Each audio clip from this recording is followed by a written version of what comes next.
Hey guys, Tim here, Big Dog Forge. Welcome back to the shop. It's good to see you again. So this time around, part 2 of the treadle grinder, and we're going to jump right in, pick up where we left off, and see how far we can get today. So we'll see you at the other end. Stick with me. Should be fun, guys. So here's a little closer look at our crank arms and the bearings that are on the end. I'm going to have to bust off this old bolt to get it off there. Those bearings are loose and wobbly, but we're going to go ahead and give them a simple rebuild. The outer casing on these bearings is mild steel. The balls are a higher carbon steel and the inner race, but they don't hold a lot of pressure. There's not a lot of torque on them. So we'll be able to get them back into good enough shape that we can reuse these. We're going to pack some bearing grease in them, spin them around a little bit, and that'll loosen up most of the rust that's in there. Not too concerned with these guys. If you can get them to glide, and they've got a couple of little gritty spots, it's not too bad. They will wear themselves in. So the bevel on the bottom socket on the inside and the bevel on the top socket are just smaller than where the flange has worn itself out to. And by sandwiching it between the sockets and hitting it, it closes that flange up that the ball bearings actually run in. And you can keep spinning it, adding grease. It'll work more of the rust out, and the ball bearings will sort of remachine the raceway. It's nothing more than two pieces of mild steel that have been riveted together in a couple of places. So you can see what we started with, and this is what we ended up with. And we'll get a drill bit in the center, and we'll spin this around. And surprisingly enough, they run pretty smooth. We are going to drill the center of the race out on these things for a slightly larger bolt.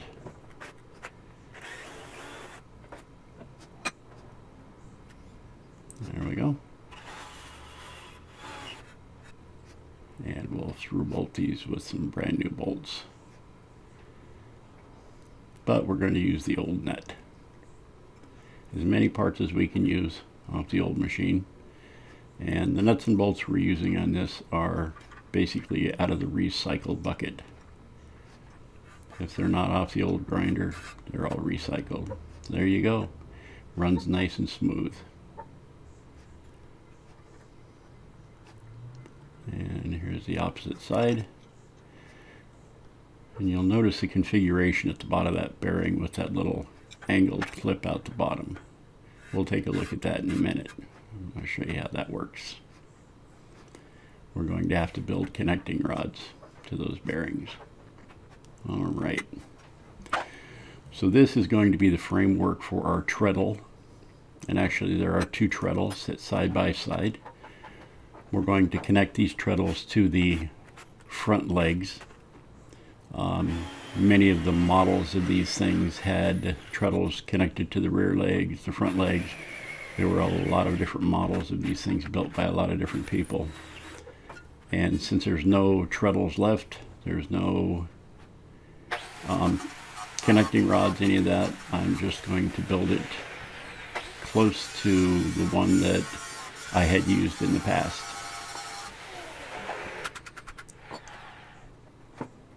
Many years ago, I was a volunteer smith at one of the reenactment forts that was run by the state of Washington. It was a national park thing, and they had a large smithy,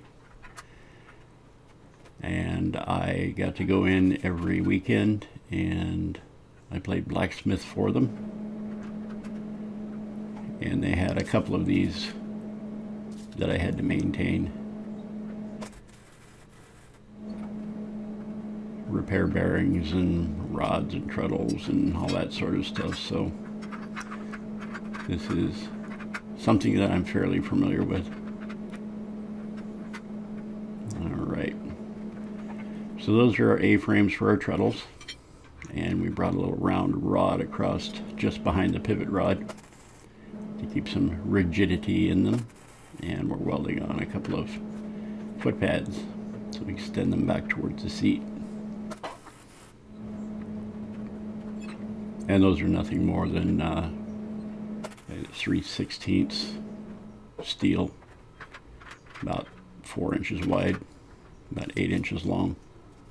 Just some place to put your feet. Alright, it looks like our connecting rods are going to be about 24 inches long.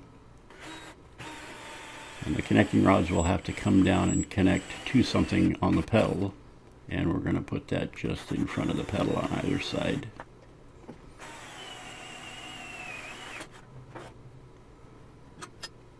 Alright, so we're going to extend the seat rails on this grinder because all the ones that I've used in the past, you're sitting so far forward that it's difficult to use the grinder comfortably, at least for me.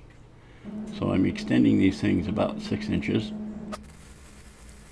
I'm just going to weld these brackets on, and there are a couple of pieces of angle iron, and the ears on the top of the angle iron are going out to the side to stabilize the seat a little bit more. So you saw me using my stick welder. Ran out of wire halfway through this particular part of the project, and just fired up the stick welder. Okay, so we need to put a seat on this thing so that we can sit down and figure out how high the pedals are going to be and where they're going to be before we build connecting rods. We build them 24 inches long and they're not quite right, then we're going to end up with our feet too far forward or knees too high in the air, something.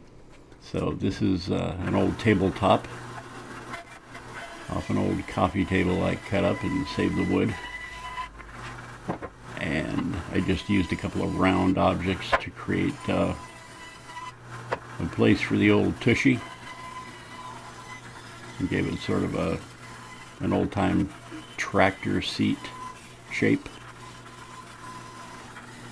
The wider these seats are that you sit on, the more comfortable they are and the more stable you are as you're treadling. So I like a little wider seat.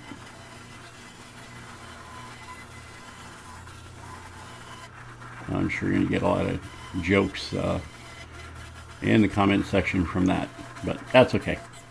It's all in good fun. Alright, and we're using the old Boyce Crane bandsaw that we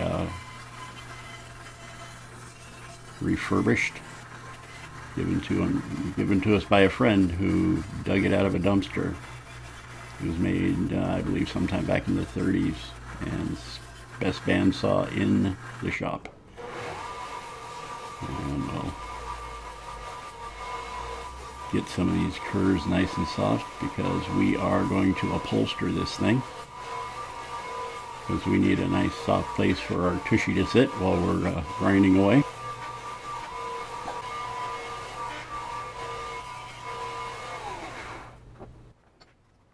Alright, so this mounting block the seat will glue to, and then we'll put a couple of screws down into it, a couple of wood screws.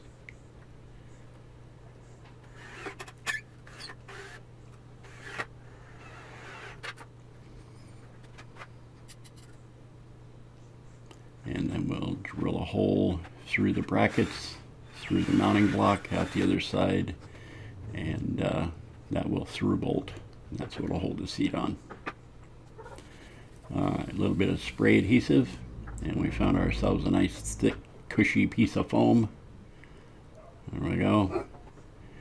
And we're going to use the Skull Damascus Bowie knife to cut this foam out with. I may be doing some sort of a auction on this particular knife. If you guys are interested, let me know in the comments. If you want to see the Skull Damascus Bowie knife being built, you can find that video at Big Dog Forge on YouTube. Alright, we'll sculpt it a little bit here. And we have a piece of leather left over from the bellows build. And we're going to go ahead and upholster this thing with that nice cushy leather.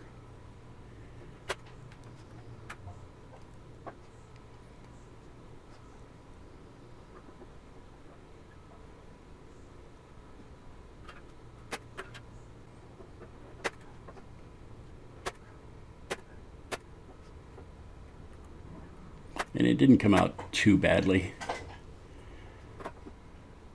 It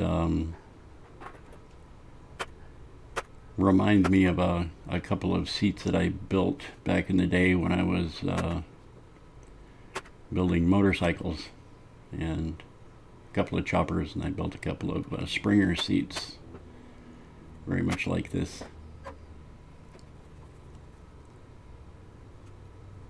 And we'll cut off the final trim of the leather and get this thing mounted. We'll try it out.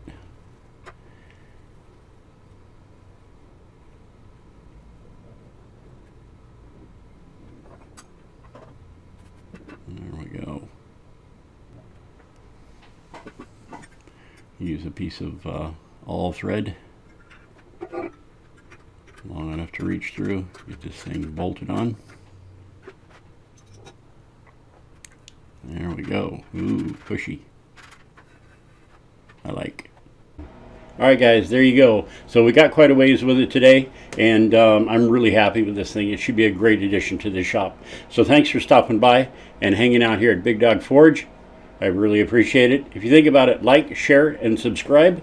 And alternatively, if you'd like to see the entire video from beginning to end, uncut, you can run on over to Patreon, and it's available to patrons of the channel. Bye-bye now. Take care, and be safe.